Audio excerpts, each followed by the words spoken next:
પણ વગર કામના સામે મળીને પછી તમે મને તોડવાનો પ્રયત્ન કરો છો. તે પ્રયત્ન તમે રોકી દો. પણ કારણ કે હું રોકાવાની નથી. મેં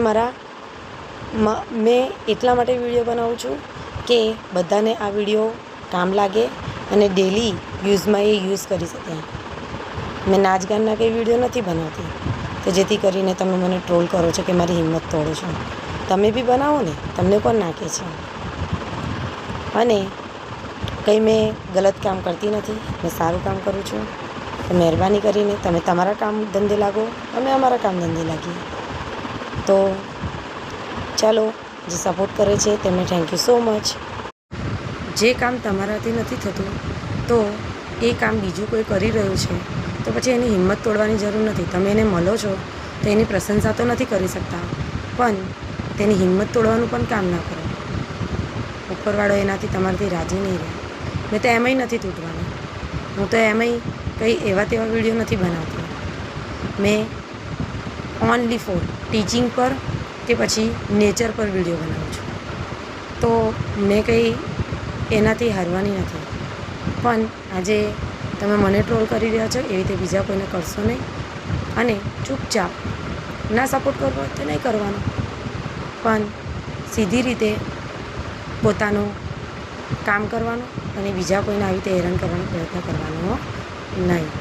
અને જે સપોર્ટ કરે છે તેમને thank you so much. Hello guys, ચલો આપણે 2 દિવસ તો કોઈ વિડીયો અપલોડ નથી કર્યો, પણ આજે મેં ફરી ડેલી લાઈફમાં યુઝ થતા 5 સેન્ટેન્સ લઈને આવી છું. તો આપણે એ 5 સેન્ટેન્સ જોઈ લઈએ, પછી હું તમને કંઈ કહેવા માગું છું. મને માફ કરજો, આઈ એમ સોરી. હવે આપણે કોઈ આપણી પાસે માફી માગે તો આપણે કહીએ ને કે કંઈ વાંધો નહીં. તો પણ વગર કામના સામે મળીને પછી તમે મને તોડવાનો પ્રયત્ન કરો છો. તે પ્રયત્ન તમે રોકી દો.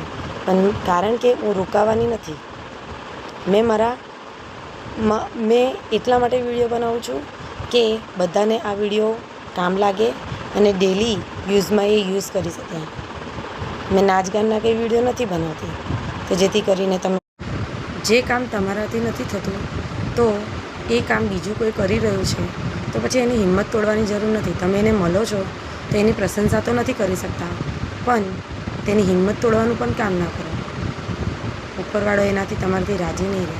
મેં તો એમાંય નથી તૂટવાની. હું તો એમાંય કંઈ એવા તેવા વિડીયો નથી બનાવતી. મેં ઓનલી ફોર ટીચિંગ પર કે પછી